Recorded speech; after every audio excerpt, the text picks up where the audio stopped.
Bonjour Internet et bon retour sur ma chaîne. Aujourd'hui on ne va pas rouler, rassurez-vous. Mais je tenais surtout à vous remercier pour l'engouement que vous avez eu sur ma précédente vidéo où j'essaye la R1300GS. Je dois dire que cette machine est magique. J'ai été séduit par la machine, même si j'ai pas retrouvé l'AGS, où je ne retrouve pas ma fidèle Lorelei dedans. Mais qu'est-ce que ça va bien, et la technologie, surtout un point pour moi très important, la hauteur de la machine, c'est bluffant. Vraiment bluffant, bluffant. Maintenant, j'ai tenu compte aussi de vos commentaires. C'est vrai que je n'ai pas pensé à filmer la moto avant l'essai ou après l'essai pour se rendre compte du modèle que j'ai essayé. Je mets une petite photo, comme ça vous voyez à quoi elle ressemblait, et qu'elle ressemble toujours d'ailleurs. Ça c'est pour la partie de vos commentaires, et je vous remercie de ces derniers, parce que ça m'apprend beaucoup à évoluer, à faire des vlogs, et ainsi répondre à votre demande. Alors, qu'est-ce que je vais faire? Ai-je craqué ou pas? Je n'ai pas encore craqué, je n'en suis pas loin. J'ai fait différentes simulations pour des modèles, qui vont aussi bien de la basique à la Tramontana, en passant par la triple black. Étonnant, je n'ai pas fait de configuration pour la rallye ou la GS Trophy, on va dire la Trophy, mais mon cœur balance. Mais mon choix, si je devais vraiment prendre, ce serait une triple black, mais avec différentes options, comme les sacoches souples ou les sacoches Wunderlich et autres accessoires de ce genre. J'en reparlerai peut-être si je viens à craquer. Maintenant, c'est vrai que je ne retrouve pas le plaisir que j'ai de rouler avec ma Lorelei. C'est ce que j'ai le plus peur si je viens à changer ou à mettre Lorelei en retour pour pouvoir acquérir éventuellement une nouvelle 1300 GS. Mais attention, il ne faut pas oublier que bientôt, parce qu'on commence à les voir, elle est homologuée en Suisse, va sortir la 1300 GS Adventure.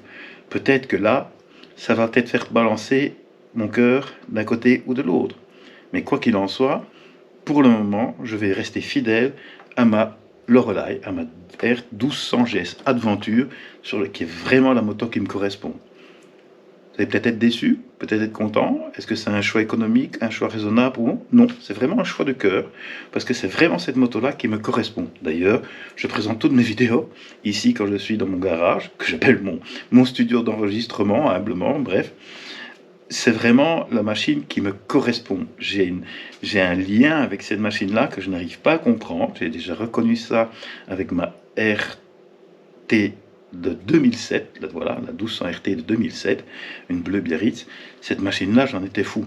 Et quand je l'ai changée pour la 90e anniversaire, que je l'ai trouvé très belle esthétique, je n'ai pas retrouvé le même plaisir ou le même attachement avec la machine que j'avais avec ma 2007. C'est pour ça que j'ai peur. Là, j'ai un attachement pratiquement filial avec ma moto ici, le Lorelei, que je ne voudrais pas perdre, ou il me manquerait quelque chose. Ce n'est pas simplement une machine pour moi. Le Lorelei, elle a une âme. Je ne sais pas si pour vous aussi, vous ressentez ça avec votre machine.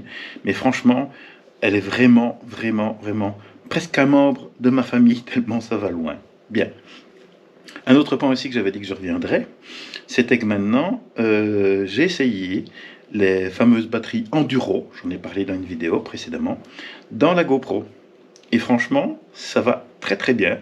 L'autonomie en tout cas de ma 9 et de ma GoPro 10 a fortement augmenté et ça se passe très bien et j'en suis très content. D'ailleurs, cette vidéo-ci, j'ai un petit peu changé le format, voire de toute façon, les capacités des cartes mémoire et de la batterie sont là. On va voir au traitement sur ordinateur, ça c'est autre chose, s'il va suivre, parce que ce n'est pas un tout jeune non plus. Et donc ça, c'est aussi quelque chose que j'avais demandé un petit peu mon avis, mais je vais quand même essayer. Et on va bien voir ce que ça donne lorsqu'on va développer la vidéo ensemble. Vous verrez le résultat si je le publie sur YouTube, et je le publierai sur YouTube. Enfin maintenant, un point que je dois résoudre, c'est mon problème de manque de force dans les jambes, parce que mon âge est là, malheureusement, je ne rajeunis pas. Je n'ai pas ce secret-là ou ce pouvoir-là, et trouver une solution pour encore gagner quelques centimètres, sans forcément toucher à l'intégrité de la machine. C'est vrai que vous avez vu, j'ai fait une vidéo pour faire des suspensions sur mesure, ça me tente énormément, mais peut-être que je vais essayer de voir d'autres solutions, par exemple en changeant de bottes, ou en mettant une épaisseur dans mes bottes et autres. Il ne me manque pas grand-chose, et quand je suis en pleine forme, comme la semaine dernière, vous avez vu, j'ai roulé, j'ai le pied bien à terre, sans aucun souci, d'équilibre ou autre, je suis très stable. mais par moment, c'est un petit peu moins. Donc on parle de 1-2 cm, peut-être 3 cm maximum. Bon, 3 cm, allez, compenser ça dans les chaussures, ça va faire trop discord, donc ça je ne vais pas faire. Mais voilà, donc voilà où j'en suis. Donc pour le moment, j'ai plusieurs solutions, plusieurs pistes. Déjà pour régler le problème de la hauteur de l'oreille et garder en stabilité, donc qui était de soit changer de botte éventuellement en mettant encore une épaisseur à l'intérieur, ça peut être parfois très simple, il ne faut pas grand chose pour avoir cette stabilité que j'avais avant que je n'ai plus, là j'ai là comme je vous expliquais.